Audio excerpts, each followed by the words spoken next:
Dead men stay dead.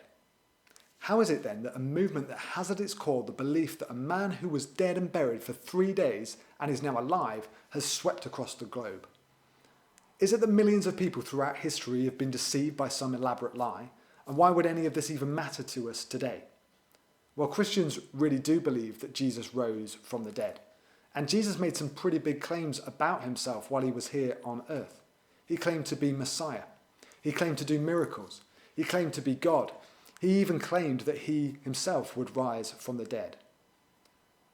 So at the heart of it all, the question, did he rise, is the most important question that we can ask. Because if he didn't, then Jesus is a liar and a false prophet, and we can ignore everything he says, and Christianity comes tumbling down around the cross. But if he really did rise from the dead, then it lends validity to all the other claims that he made, and we better pay attention to what he said. So the real question is there any evidence for Jesus' resurrection? What I want to do for you today is share with you what I think is the bare minimum facts case for the resurrection of Jesus Christ. Now, there are other facts that I think support this case as well, but these are the minimum that I want to share with you today, and they're in 4 points. Firstly, Jesus was really dead. Jesus was executed by the Roman Empire. And in ancient times, the Roman Empire were the best in the business when it came to executing their prisoners. Roman soldiers who were carrying out the sentence of execution were charged with making sure that the prisoners really died. And if they failed to do that duty, they themselves could be subject to that same method of execution. So a Roman soldier who was carrying out an execution wasn't going to make a mistake.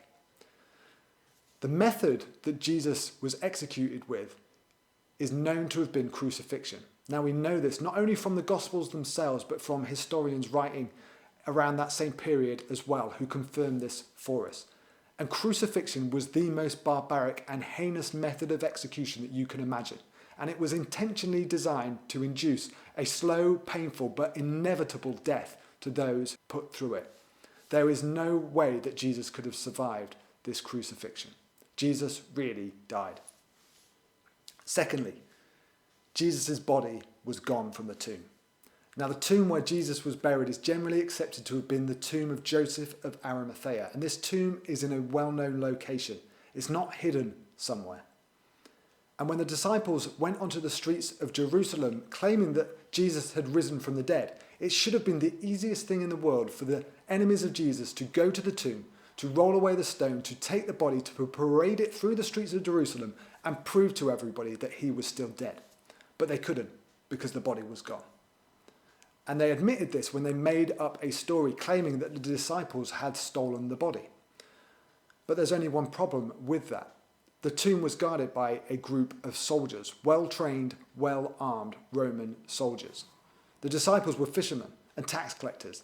They didn't have the means to take on those soldiers, to roll away the stone and to steal the body, let alone the motive.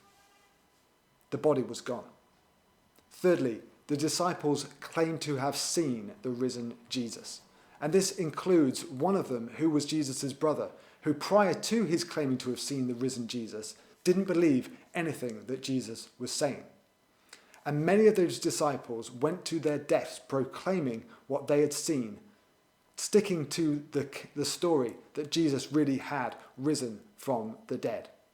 Now you may say many people die for what they believe in, and that's true. We can think of those who've been martyred throughout history, and even suicide bombers today, who take their own life believing that they're going to go to paradise. But many people will die for what they hope to be true. Nobody will die for what they know to be a lie. And the disciples were in a unique position to have known the truth. They must have seen something so convincing that they were willing to die for their belief that Jesus had risen from the dead. Now you may say they were hallucinating, they were dreaming, they saw something else that was so convincing that they made this all up and went through with it all. But there's only one problem with that. Even if it was a hallucination which you can't share, or a dream which you can't share, the tomb was still empty. The body was still gone. And fourthly, all of this is reported to us through the Gospels, through word of mouth, and corroborated through historic sources outside of the Gospels. Now you may say that sometime after all this took place. Someone came in and changed the story later, that they made all of this up. But there's evidence to support that those who were the earliest believers of Christianity believed that Jesus had risen from the dead. Jesus really died. His body was gone. The disciples went to their death claiming to have seen the risen Jesus, and the earliest believers believed this and reported it to us faithfully in the Gospels. So the question is, what explanation best fits these facts? I'm convinced that Jesus really did rise from the dead. And if he really did rise, after claiming that he would, that's the biggest indication that we can trust everything else that he had to say. And what he said and revealed to us was that God loved us so much that he would send his son to die for us, and that through Jesus, God was making a way back into the relationship that each of us was created to enjoy forever, but that without Jesus, none of us would ever experience. And if the God who created the universe wanted to let you know that he loved you and wanted to live with him and wanted you to live with him forever, I can't think of any better sign to point you towards that message than the fact that this dead man didn't stay dead.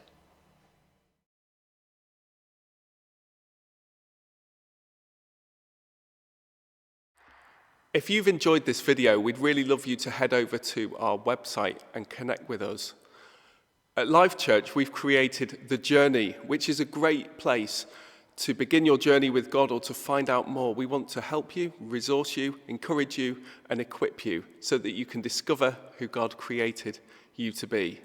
As well as that, you can find out more about everything we do on our Facebook and YouTube pages. We look forward to hearing from you.